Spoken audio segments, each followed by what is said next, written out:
Hello everyone, welcome to my channel Uni Study Economics. Today's topic is sampling. Sampling collection of a sample out of the population means कि पूरे population में से एक sample को select करना और उसकी proper investigation करना ही जो होता है sampling कहलाता है. टाइप्स ऑफ सैम्पलिंग सैम्पलिंग दो टाइप्स के होते हैं, random sampling and non random sampling. Random sampling को प्रोबेबिलिटी सैम्पलिंग भी बोलते हैं और नॉन रैंडम सैम्पलिंग को नॉन प्रोबेबिलिटी सैम्पलिंग भी बोलते हैं.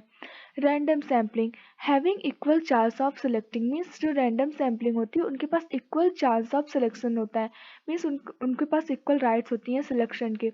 और नॉन रैंडम सैम्पलिंग जो होती है did not have equal chance of selection means उनके पास इक्वल चांस ऑफ सिलेक्शन नहीं होता है, इसमें पता नहीं चलता कि हम क्या सिलेक्ट कर रहे हैं, कितना कर रहे हैं. एंड प्रोबेबिलिटी सैम्पलिंग के कुछ type simple unrestricted method, stratified sampling, system sampling, multi stage sampling and cluster sampling. And non probability sampling judgment sampling, quota sampling, convenience sampling and snowball sampling.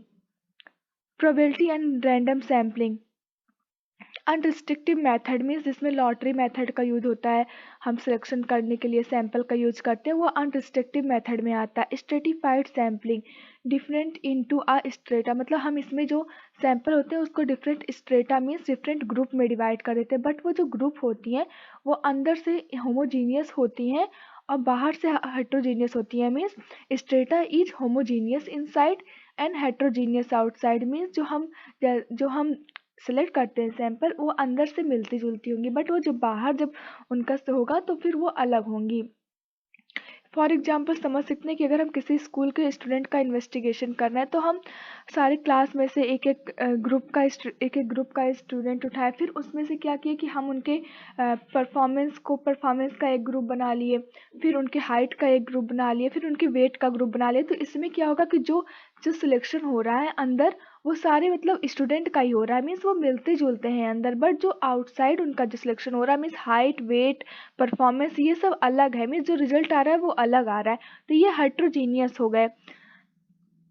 And systematic sampling choosing nth term from population means किसी जैसे कि हम किसी गांव में गए, वहाँ का हम इन्वेस्टिगेशन कर रहे हैं, तो वहाँ पे हमने किसी पर्सन से पूछ लिया कि आपके गांव की कंडीशन कैसी है, तो उसी की बेस्ड पे हम जो है सैंपल बना देते हैं, तो इसको जो है वो सिस्टमेटिक सैंपल बोलते हैं. और मल्टी स्टेज सैंपल को डिवाइडेड इनटू स्टेज मीन्स इसको जो है डिफरेंट स्टेज में डिवाइड किया जाता है.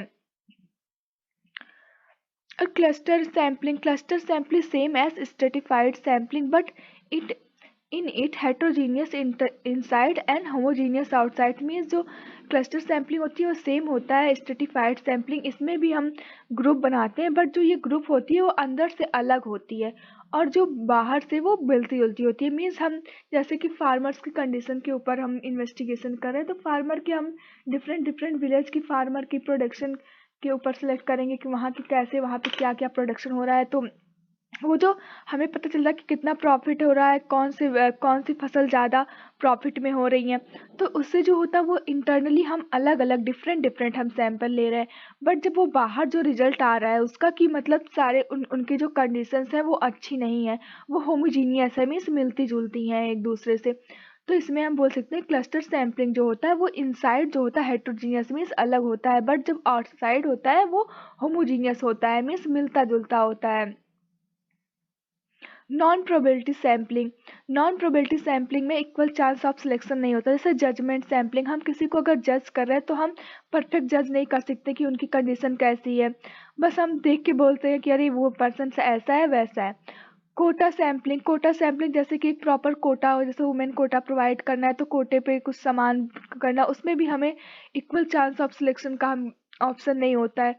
कॉन्वेंस सैम्पलिंग मीन्स प्रमोशन करना पैम्पलेट्स वगैरह का, इसमें भी हमें पता नहीं होता कि क्या इक्वल चांस ऑफ सिलेक्शन है कि नहीं है.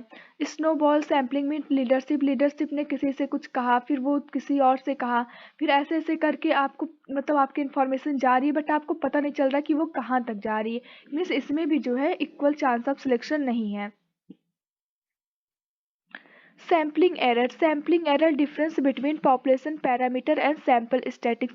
पॉपुलेशन को मेजर करने के लिए हमेशा पैरामीटर का यूज करते हैं और सैम्पलिंग को मेजर करने के लिए स्टैटिक्स का यूज करते हैं, और जो इन दोनों का डिफरेंस होता है इसी को सैम्पलिंग एरर भी बोलते हैं। So thank you for watching.